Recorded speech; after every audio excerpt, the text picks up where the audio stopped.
Dear Nintendo, I'm done. I'm done. Sometimes you hold hope in your heart to help you get from day to day. You have to hold on to that hope.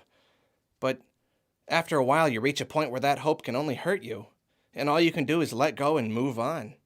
It's better to simply accept that there is no hope so that you can start to heal. Nintendo, you just announced Paper Mario Color Splash, and the hope for a real Paper Mario sequel that I've been holding on to for over a decade, I'm letting it go. A lot of people will tell me not to judge the game based on this short clip, and we won't know until the game's out, but I'm not playing that whole game. I know what this is. I know what I'm seeing when I watch this, and it's basically Sticker Star 2. I see no partners, no RPG elements, no interesting enemies or environments or characters. I see Sticker Star 2. With all due respect, Nintendo, I don't think you have any idea how much the first two games mean to us. You just don't get it. You don't understand the depth of our love for them. For the characters, the excellent battle system, the awesome stories, the worlds you gave us to explore that made the Mario universe seem so rich and alive. I've never been able to quite put my finger on what made those games so darn good. But it was something, and it's clearer than ever that you simply do not understand that. For starters, if you understood, you would have never announced the game in such a casual way. When I think of a new Paper Mario coming, I imagine a reveal as grand as one you would get for Zelda or Metroid. Some sort of exciting trailer, maybe starting with a little teaser, then revealing that yes, this is a brand new Paper Mario game. But you didn't do that. Bill came on with a goofy little paint joke and was just sort of like, hey look, here's some new Paper Mario. You get to paint and there are cards and it's kinda cool. Anyway, Pokken Tournament. And I was like, what?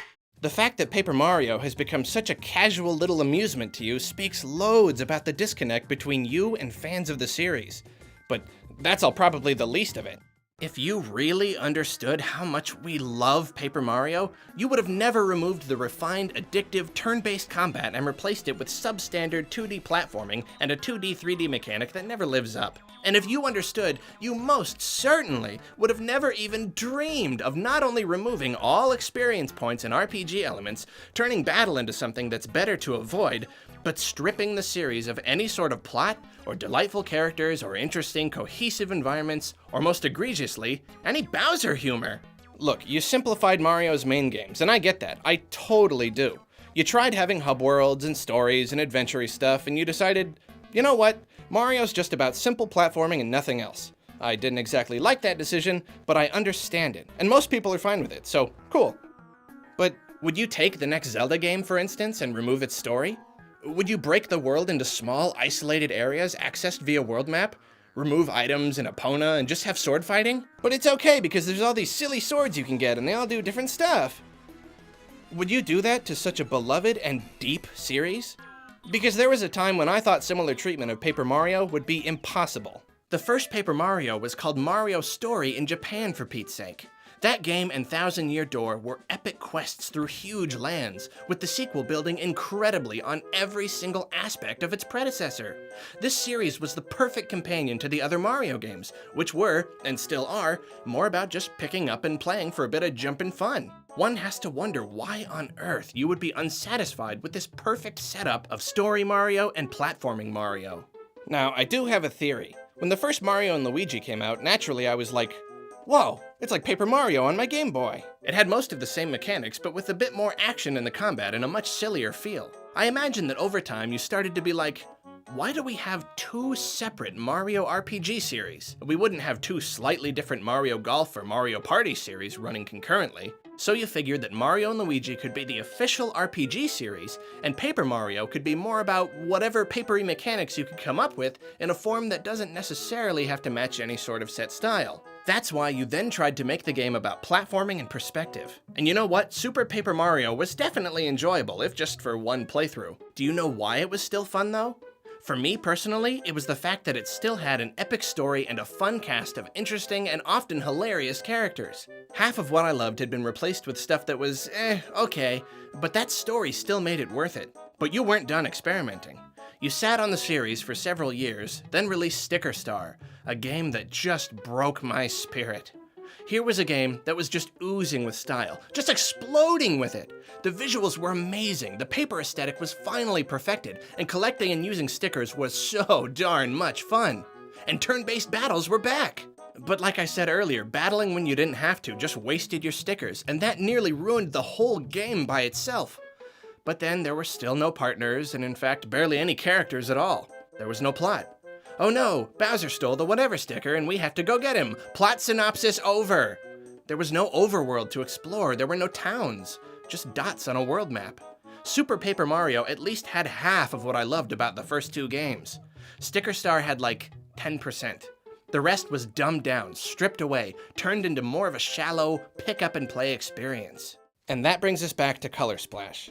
Yeah, I don't know everything about the game yet, I'm jumping to conclusions, yada yada yada, but I know what it's not. And hey, I'll even admit, just like the sticker mechanic, painting stuff looks like fun. If they fix the XP problem, they might have a little adventure light game that's enjoyable in its own way. Totally. But why does it have to be this way? Why are we just not allowed to have the Paper Mario we want? Take the style of the original games and add the sticker or paint mechanics, and you would have incredible experiences. Each one would be fresh while still being exactly what we want. We love it when you try new things, Nintendo, we really do. But not when those new things replace nearly every old thing that we love. You know what? I know what we're asking for is kind of a lot. Those first two games were probably way harder to develop than the other games. Good plots are hard. Writing is hard. Big connected overworlds are hard. It's hard to make a grand adventure that has a lot to it. But you've done it before. You used to do it all the time and on much weaker hardware. You used to be ambitious. You used to want to improve on your work, make it better every time.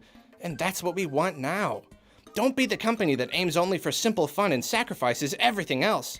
Experiment, keep using new ideas, but make sure they're supported by a complete experience that we want to return to again and again.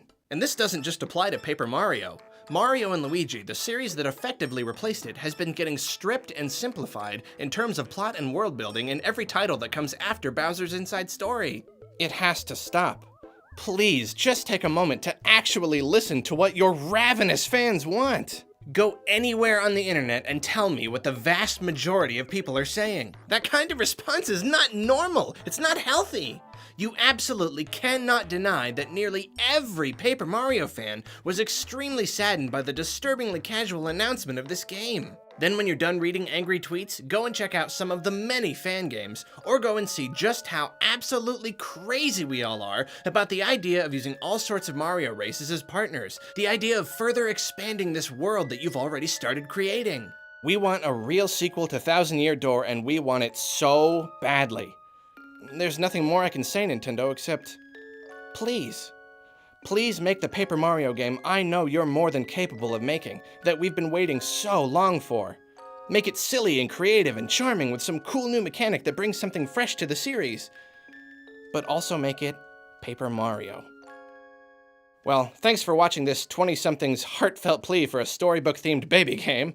And just in case I did get the attention of someone at Nintendo, please let Pikmin 4 have a level editor. Please, oh please, oh please, oh please, oh please!